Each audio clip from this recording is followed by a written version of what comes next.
Just to your point about this being a divisive issue, I think what Katie meant is it's a divisive issue in this sort of postcode.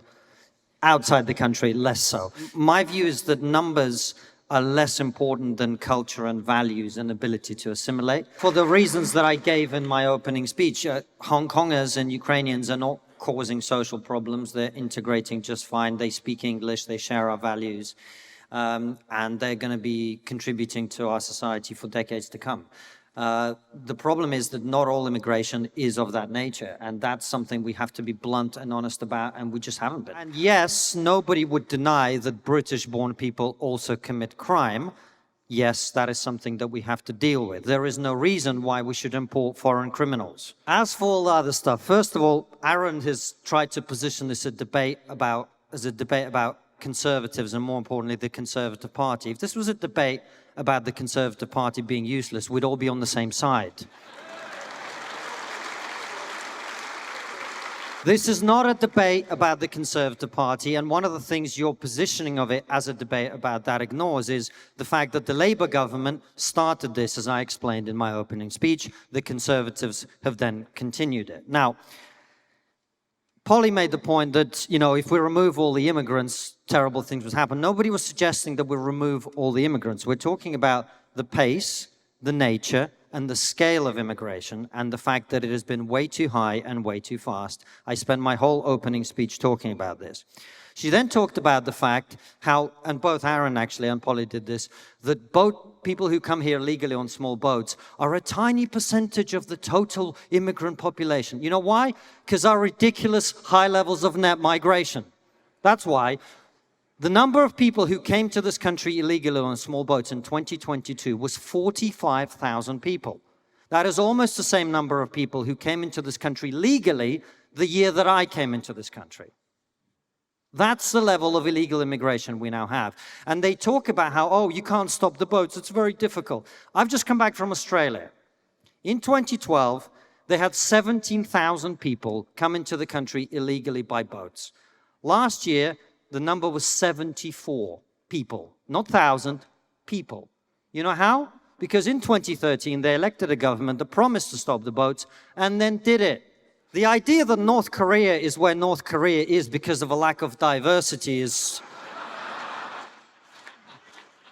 interesting. I would put it to you, Aaron, that the reason when North Korea is where it is because of the ideology that you so proudly support in the Novara media.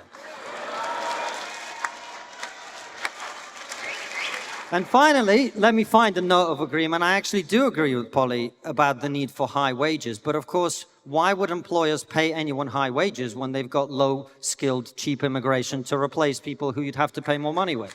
This is the core of this issue that both Matt and I have alluded to throughout. The reason we import cheap labor is so that the government can pretend that we are growing the economy. We apparently have the 6th largest economy in the world, but this is only true if you look at GDP. If you look at GDP per capita or GNI per capita on purchasing power basis, we're actually the 25th or the 27th country in the world. We're one of the poorer rich countries in the world. And the reason is that we keep driving our own wages and the wages of our fellow citizens by importing people who work for less. There will always be inequality in the world. There will always be countries that are poorer. There will always be countries that are richer. And the problem we've got ourselves into in the Western world is we've forgotten something that used to be quite common sense and consensus around all our countries, which is the idea that countries need borders.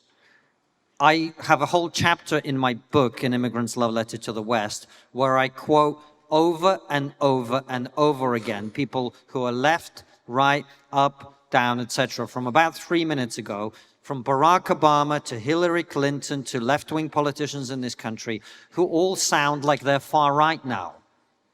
Because everybody used to agree that countries need borders. Yes, of course we can help other people in other parts of the world. And by the way, Western countries do a hell of a lot of that, actually. We contribute quite a lot of money to improving other parts of the world. But ultimately, some countries will be richer than others. And I'm afraid we're just going to have to be honest and say, we get to choose who comes in our countries. Sorry. I just wanted to take 1 second to address something that makes my blood boil, which we've just heard. which is this idea that to oppose uncontrolled mass immigration is far right. I feel quite strongly about this as someone who lost Jewish relatives in the Holocaust.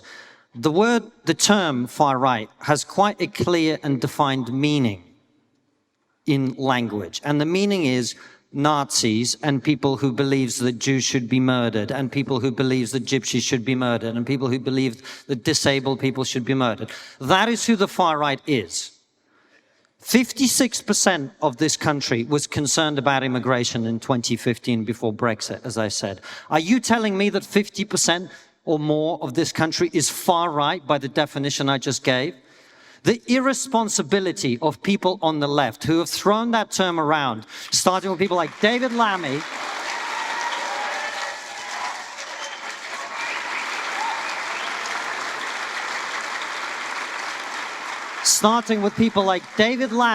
who said that the ERG were worse than the far right.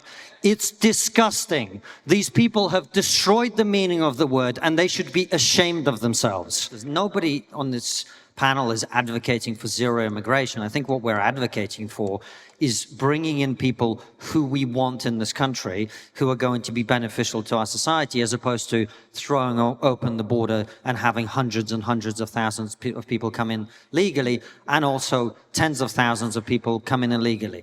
My view is we should be shutting the border to illegal immigration immediately, tomorrow. There should be zero immigration illegally into the country.